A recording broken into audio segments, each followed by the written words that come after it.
अभी आप सुन रहे हैं आशीष म्यूजिक मैथिली को। के दल को तोरा पर कहा मोबाइल गे के दल को तोरा पर कहा मोबाइल गे।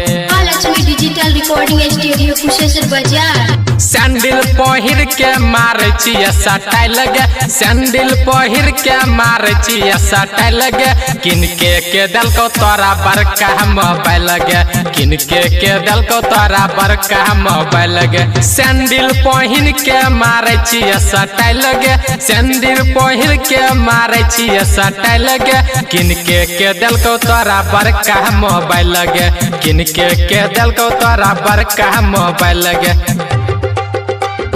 किनके के दल को तोरा पर कहा मोबाइल गे, किनके के दल को तोरा पर कहा मोबाइल गे। राहुल बाबू अखिया के काजर घसेले बुझाई छौ, ओठ के लाली मिटाले लगई छौ। अखिया के काजर घसेले बुझाई छौ, ओठ के लाली मिटाले लगई छौ। बोलना तू के खोलल को तोहर फाइल गे, बोलना तू के खोलल को तोहर फाइल गे।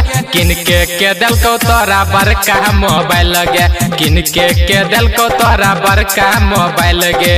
अभी आप सुन रहे हैं आशीष म्यूजिक के मैथिली दल को को। तोरा पर कहा मोबाइल गे,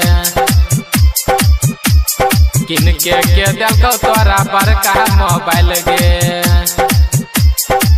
Lakshmi digital recording studio Kusheshwar बाजार। अपन जवानी आशीष अर्जन पलटई है, लव के कहानी गायक सुनील के बतई है।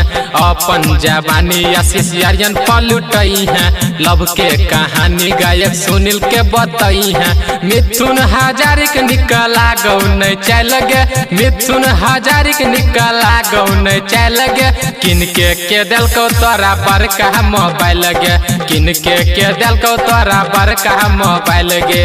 सैंडल पहिर के मारे छिया सटाई लगे, सैंडल पहिर के मारे छिया सटाई लगे। किनके के दल को तोरा पर कहा मोबाइल गे, किनके के दल को तोरा पर कहा मोबाइल गे। सैंडल पहिर के मारे छिया सटाई लगे, सैंडल पहिर के मारे छिया सटाई लगे। किनके के दल को तोरा पर कहा मोबाइल गे, किनके के दल को तोरा पर कहा मोबाइल गे। अभी आप सुन रहे हैं आशीष म्यूजिक मैथिली को।